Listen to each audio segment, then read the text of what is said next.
오늘 우리가 함께 나눌 말씀은 요한복음 18장 1절에서 11절 말씀입니다. 요한복음 18장 1절에서 11절 말씀 한 절씩 교독하시겠습니다. 예수께서 이 말씀을 하시고 제자들과 함께 기드론 시내 건너편으로 나가시니 그곳에 동산이 있는데 제자들과 함께 들어가시니라.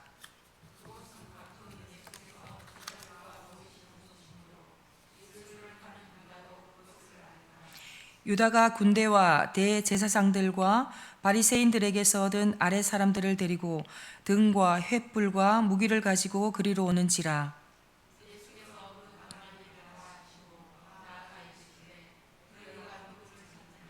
대답하되 나사렛 예수라 하거늘 이르시되 내가 그니라 하시니라. 그를 파는 유다도 그들과 함께 섰더라.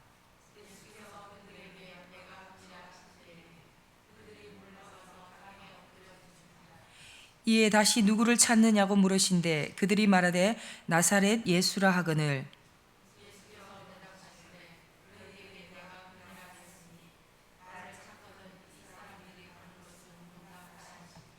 이는 아버지께서 내게 주신 자 중에서 하나도 잃지 아니하였사옵나이다 하신 말씀을 응하게 하려 함이러라.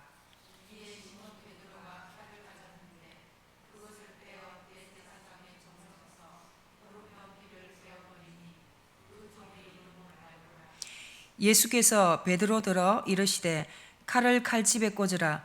아버지께서 주신 잔을 내가 마시지 아니하겠느냐 하시니라. 아멘. 여기까지 읽겠습니다. 할렐루야. 날씨가 많이 풀렸지요. 새벽 공기가 확연히 차이가 나는 듯 하는데요. 그래도 아침 저녁으로 아직까지 살살하고 환절기인데 다들 건강 잘 관리하시기 바랍니다. 저도 지난주에 감기로 좀 고생을 했거든요. 네. 따뜻한 물도 많이 마시고 따뜻하게 옷 입으시고 건강 잘 관리하시길 바랍니다. 오늘 나눌 말씀 18장은 본격적으로 예수님의 순환이 시작됩니다. 그리고 그 순환은 19장까지 이어지며 크게 세 단락으로 나누어집니다. 첫째 장면은 예수님께서 체포되시고 안나스에게 신문을 당하시는 장면입니다.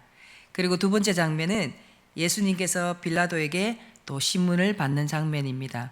그리고 마지막으로 셋째 장면은 예수님께서 십자가에 처형당하시고 장사 지내는 장면입니다.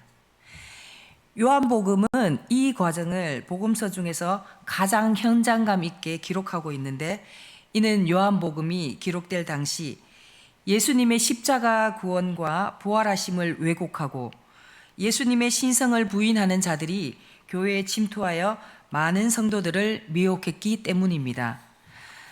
그래서 초기에 기록된 마태, 마가, 누가복음에는 인간이 되신 하나님의 아들, 곧 십자가를 앞에 두고 한 사람의 인간으로서 고뇌와 번민하는 예수님의 인성을 강조한 반면에, 요한복음은 하나님의 아들로서 이 땅에 오신 예수님, 곧 하나님의 본체로서 하나님의 뜻을 당당하게 받아들이는 예수님의 신성을 강조하고 있습니다. 특별히 요한복음은 끝까지 제자들을 돌보시는 예수님의 그 참 사랑을 잘 보여주고 있는데요.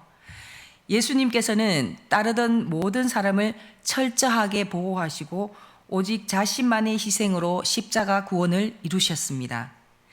이러하신 예수님의 자기 희생은 오늘날 어찌 보면 자기를 더 사랑하고 돈을 사랑하며 교만하며 비방하며 경건의 모양은 있으나 경건의 능력은 부인하는 마치 말세의 때를 살아가는 지금 이때에 타인을 위하여 희생하기를 꺼려하는 교회를 포함한 모든 성도들에게 하나님이 바라시는 삶에 대한 강력한 메시지를 우리에게 전합니다. 오늘 우리는 말씀을 통하여 제자들을 사랑하시는 예수님의 그 참 사랑의 모습과 구원의 은혜를 깊이 알아가는 귀한 시간 되시기를 소망합니다. 오늘은 세 장면 중 첫 번째 장면인 예수님께서 체포당하시는 장면입니다. 말씀을 보면 예수님은 제자들과 함께 평상시에 기도하던 동산으로 향하셨습니다. 이 장소는 예수님께서 늘 사용하는 장소였기 때문에 가룟 유다도 잘 알고 있는 장소입니다. 예수를 팔기로 약속한 가룟 유다는 로마 군대와 대제사장들과 바리새인들이 보내준 하속을 데리고 왔습니다. 그들은 횃불과 병기를 가지고 왔고 예수님은 이미 당할 일을 알고 계셨습니다. 4절, 5절 말씀입니다. 예수께서 그 당할 일을 다 아시고 나아가 이르시되 너희가 누구를 찾느냐 대답하되 나사렛 예수라 하거늘 이르시되 내가 그니라 하시니라. 그를 파는 유다도 그들과 함께 섰더라. 아멘. 예수님은 자신을 잡으러 온 무리를 향하여 너희가 누구를 찾느냐라고 물으셨고, 이에 예수님을 알지 못했던 무리는 예수님을 눈앞에 두고도 우리는 나사렛 예수를 찾으러 왔다라고 말했습니다. 예수님은 이들에게 내가 그니라 라고 대답하셨습니다. 이에 자기들 눈앞에 있는 분이 나사렛 예수라고 상상하지 못했던 무리는 깜짝 놀라 뒤로 물러서 땅에 엎드러지고 맙니다. 그리고 예수님은 다시 한 번 더 그들을 향하여 너희가 누구를 찾느냐라고 물으셨습니다. 무리는 또다시 나사렛 예수를 찾으러 왔다고 대답했습니다. 예수님은 왜 이렇게 두 번씩이나 무리들을 향하여 너희가 누구를 찾느냐라고 물으셨을까요?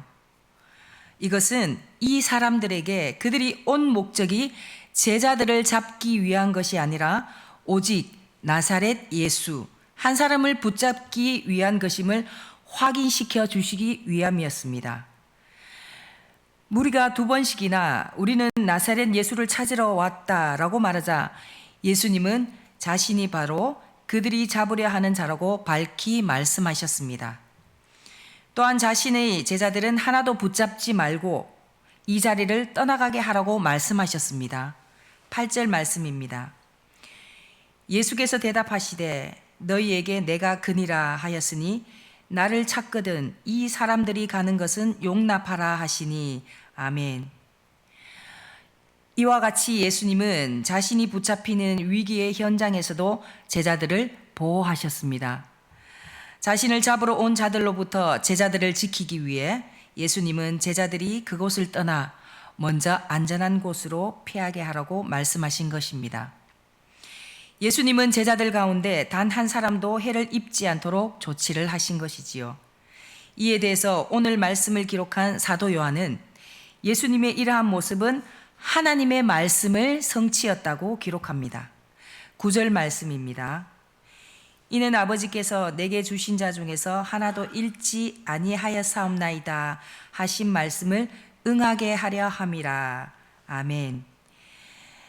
그리고 이 말씀은 바로 앞에 17장 2절의 예언의 성취입니다. 하나님의 말씀은 반드시 이루어집니다. 그래서 우리가 믿을 것은 하나님의 말씀입니다. 우리가 잘 아는 요한복음 10장을 보게 되면 양을 돌보는 자는 크게 두 종류로 나누어지는 사실을 알 수 있습니다. 첫째는 삭군입니다. 삭군은 이리가 양을 잡아먹으러 오는 것을 보면 자신의 신병과 안전을 먼저 생각하고 양을 버리고 달아나 버립니다. 삭군들의 관심은 양 자체가 아니라 삭새에 있습니다. 물론 삭군들도 일정 부분 책임이 있기에 양들을 풀들이 많은 곳으로 인도하고 돌보기는 합니다. 하지만 위기를 만났을 때 주인과 차이가 나게 되지요. 그래서 결국 이리는 양을 물어가고 양을 죽게 만듭니다. 지금 이 시대에도 삭군들이 있습니다. 이들은 자신들의 안위만을 생각하고 양떼에는 별 관심이 없습니다.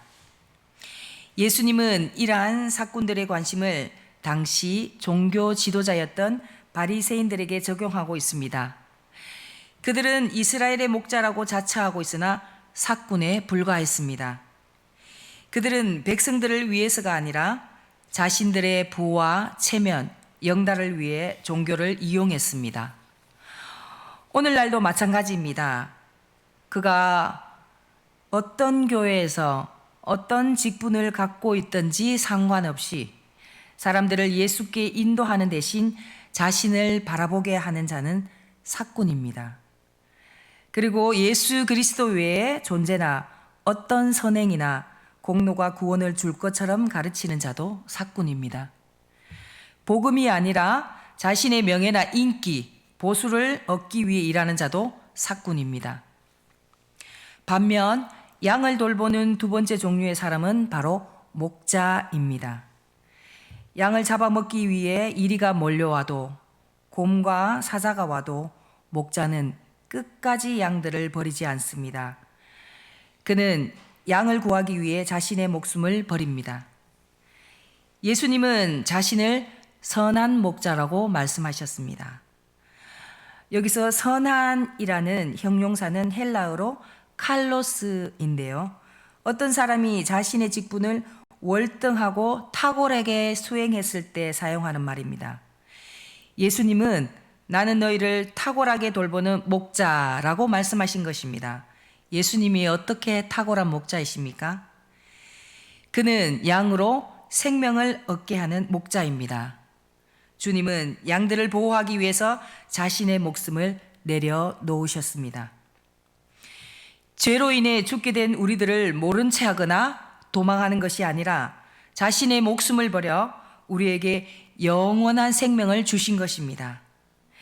우리들을 구원하시기 위하여 십자가에 돌아가신 예수 그리스도 그분이야말로 참으로 선한 목자이십니다. 할렐루야.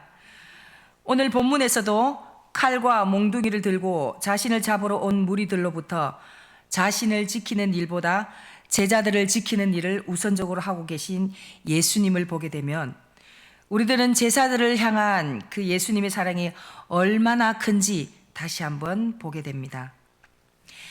평상시에는 사랑이 잘 드러나지 않습니다. 하지만 위기의 순간에 그 사람의 진가가 잘 드러나게 마련입니다. 평상시에는 사랑이 넘치는 것 같다가도 정작 위기의 순간에는 자기 자신을 먼저 보호하려는 것이 우리 사람의 본능이지 않습니까? 하지만 주님의 사랑은 자신을 잡아 죽이려 하는 무리들 앞에서도 변함이 없으셨습니다. 예수님은 제자들을 끝까지 지키셨습니다. 자기를 죽음에 내어주면서까지도 제자들을 보호하시고 사랑하셨습니다. 도망하는 제자들을 책망하거나 미워하지 않으시고 도망하도록 용납하도록 하라고 말씀하셨습니다. 나를 배반하고 떠날지라도 책망하지 않고 용납하고 이해하면서 아끼는 것이 진정한 사랑입니다. 그리고 그 다음 장면을 보게 되면 예수님을 잡아가려는 횃불과 무기를 손에 들고 온 무리를 본 베드로는 가만히 있을 수 없었습니다. 그는 어떻게든 예수님께서 로마 군사들과 무리들에게 잡히는 것을 막고 싶었습니다. 그는 마침 가지고 있던 검 한 자루를 들고 휘둘렀습니다. 성미가 급하고 위협심이 강한 베드로의 성격을 이 부분에서 잘 드러내 주는데요. 그리고 이에 그날 밤 예수님을 잡으러 온 무리 중 한 사람의 귀가 잘리고 말았습니다. 사복음서 중에 유일하게 요한복음만이 귀가 베인 자를 정체를 기록하고 있는데요. 그는 대제사장이 말고라는 사람입니다. 요한이 대제사장과 친분이 있었기에 이와 같이 구체적으로 상대방에 대해서 기록했던 것이 가능했던 것입니다. 예수님은 무리로부터 자신을 지키러 애를 쓰고 있는 베드로를 향해 검을 다시 칼집에 넣으라고 말씀하셨습니다. 11절 말씀입니다. 예수께서 베드로더러 이르시되 칼을 칼집에 꽂으라. 아버지께서 주신 잔을 내가 마시지 아니하겠느냐 하시니라. 아멘. 예수님은 끝까지 자신의 신변이나 안전보다 하나님 아버지의 뜻을 이루는 것을 최우선에 두셨던 것입니다. 예수님은 지금 이 무리에게 잡혀가며 십자가에 달려 모진 고통을 당하며 죽어야 한다는 사실을 알고 계셨습니다. 하지만 그렇게 십자가에 달려 죽는 것이야말로 인간을 죄로부터 구원하는 하나님 아버지의 유일한 뜻임을 아시기에 예수님은 기꺼이 순종하셨습니다. 그리고 베드로가 검을 가지고 있었던 이유는 누가복음 22장 36절에서 예수님이 잡히실 것을 말씀하시면서 검 없는 자는 겉옷을 팔아 사라고 말씀하셨습니다. 이 말씀은 믿음을 준비하고 말씀으로 무장하라는 것인데 베드로는 예수님의 말씀을 이해하지 못하고 검을 가지고 있었던 것입니다. 그 검을 가지고 말고의 귀를 베어버리고 말았던 것이지요. 에베소서 6장 12절 말씀처럼 우리의 싸움은 혈과 육이 아니라 영적인 싸움입니다. 그리고 우리 속에 있는 혈기는 하나님의 뜻을 이루는 데 방해가 되고 맙니다. 혈기로 인하여 영적 전쟁에서 실패합니다. 성도는 잘 참아야 하는데 억지로 그렇게 참는 것이 아니라 믿음으로 참아야 합니다. 상대가 화를 낸다고 해서 같이 화를 내게 되면 지는 것입니다. 상대방을 위해서 기도를 하되 오히려 복을 비는 그러한 기도를 하셔야 합니다. 세상은 원수를 향해 저주하지만 성도는 복을 빌어줘야 하는 것이지요. 그래서 상대가 복을 받게 되면 변화될 것이고 변화되지 않으면 그 복이 우리에게 돌아오는 것입니다. 하지만 이러한 것을 우리가 들어서 너무나 잘 알고 있지만 사실 실제로 실천하기는 쉽지가 않지요. 그래서 우리의 힘으로 나의 힘으로 어떤 능력으로 할 수 없기에 우리는 성령 하나님을 의지하면서 그분께 나아가 더욱더 간절히 구하고 기도해야 합니다. 우리 성령 하나님께서 우리에게 할 수 있도록 도와주실 것입니다. 아멘. 그래서 우리는 또한 어려움이 찾아올 때 이러한 힘들 때 사용하라고 말씀을 배우는 것입니다. 성도는 사랑과 인내로 승리해야 합니다. 하나님께 모든 것을 맡기고 결코 불평불만하지 마시고 또한 혈기를 부려서는 안 됩니다. 참지 못할 일, 억울한 일은 모두 주님께 맡기고 참는 자가 결국에는 이기고 승리하는 것입니다. 11절 이하에 보면 아버지께서 주신 잔을 내가 마시지 아니하겠느냐고 말씀하셨습니다. 예수님이 당하시는 고난을 아버지께서 주신 잔이라고 하신 것은 아무도 원망하지 않으신 것입니다. 예수님은 자신을 십자가에 못 박는 자들을 위하여 기도하셨습니다. 가장 억울한 상황이셨지만 미워하지 않으셨습니다. 온전히 아버지의 뜻을 이루기 위해 끝까지 순종하셨습니다. 예수님께서 이러한 신적인 능력이 있음에도 스스로 이 자리를 물리칠 수 있으셨습니다. 하지만 그는 이미 기도한 대로 하나님께 헌신된 제물이 되기로 작정하셨기에 항복하고 체포당하기로 결심하셨던 것입니다. 그러므로 십자가는 예수님의 무능을 결코 말하지 않습니다. 세상이 하나님의 아들이신 예수님을 죽일 수 있는 것은 그 어떤 인간도 무기도 무리도 군대 나라는 결코 존재하지 않습니다. 예수님께서는 스스로 목숨을 내어주지 않았다면 아무도 취할 수 없었던 것입니다. 그래서 우리도 살아가면서 억울한 일, 또 부당한 일, 황당한 일, 그리고 도무지 참지 못하겠다라고 여기는 일들이 있지 않습니까? 일할 때마다 우리는 어떻게 해야 합니까? 바로 주님을 생각해야 합니다. 바로 주님을 바라보아야 합니다. 주님을 찾고 주님께만 물어야 하는 것입니다. 그렇게 우리가 주님을 생각하고 주님을 바라보고 주님을 찾고 주님을 물을 때 주님께만 나아가서 물을 때에 그것이 바로 능력이고 지혜이고 사랑인 것입니다. 또한 우리들 각자에게 주시는 그 잔이 있습니다. 하나님 아버지께서 주시는 고난의 잔으로 알고 받아 마셔야 합니다. 아버지께서 요구하신 일은 무엇이든지 간에 받아 마셔야 하나님의 뜻이 이루어지는 것입니다. 아멘. 이제 말씀을 맺고자 합니다. 사랑하는 성도 여러분, 이 세상에 예수님과 같이 우리를 사랑한 분이 또 어디에 있습니까?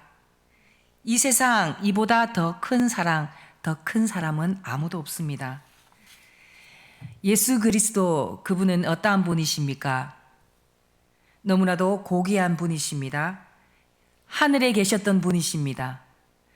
한 분뿐인 하나님의 아들이시며 세상에 오신 유일하신 거룩한 분이십니다. 어떻게 그분의 목숨과 죄인들의 목숨을 바꿀 수 있겠습니까? 하지만 그분은 우리를 살리기 위해 자신의 목숨을 기꺼이 내던지셨습니다. 의인이 죄인을 위하여 대신하여 죽은 것입니다. 거룩한 분이 부정한 자를 대신하여 죽은 것입니다. 이처럼 십자가의 복음은 역설과 신비를 낳고 우리의 마음에 영원한 믿음으로 자리 잡았습니다. 이런 하나님의 놀라운 사랑은 인간의 그 어떤 언어나 논리로도 표현하거나 설명할 수가 없는 것입니다. 예수님은 제자 가룟 유다에게 배반당하는 그 현장에서도 나머지 제자들을 끝까지 돌보셨고 마지막까지도 우리들을 구원하시기 위해 십자가에 달려 돌아가시기로 선택하셨습니다. 우리는 이와 같이 위대한 주님의 사랑을 받은 자들입니다. 할렐루야! 우리가 누리는 구원은 바로 예수 그리스도의 피의 희생의 대가로 얻은 것입니다. 아멘. 어제 주일은 종려주일이자 고난주간이 시작되었지요. 우리는 이 주간에 그 어떤 때보다 주님의 그 십자가를 더 깊이 묵상하고 생각해야 할 것입니다. 그리하여 우리 모두가 이 놀라운 예수님의 사랑을 본받아 서로 사랑하기를 원합니다. 또한 우리 각자 한 사람 한 사람을 향한 그 뜻과 또 우리 공동체를 향한 하나님의 그 큰 뜻을 이루어가는 저와 여러분들 모두 되시기를 소망합니다. 아멘. 함께 기도하시겠습니다.